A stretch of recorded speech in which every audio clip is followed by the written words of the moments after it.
చందుర్తి మండల కేంద్రంలోని జిల్లా పరిషత్ ఉన్నత పాఠశాలలో 10వ తరగతి పరీక్షలు ప్రశాంతంగా ప్రారంభమయ్యాయి.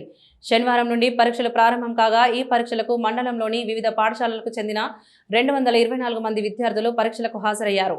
విద్యార్థులకు సిబ్బంది పలు సూచనలు చేశారు. అలాగే విద్యార్థులు ఎటువంటి ఒత్తిడికి లోను కాకుండా ప్రశాంత వాతావరణంలో పరీక్షలు రాయాలని సూచించారు.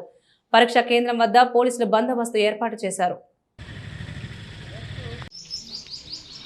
ఎక్కడ కూడా ఆర్టికల్ నెంబర్ రాయద్దు. క్వశ్చన్ పేపర్ మాత్రమే ప్రతి పేజీలో పూర్తి ఆర్టికల్ నెంబర్ రాయాలి.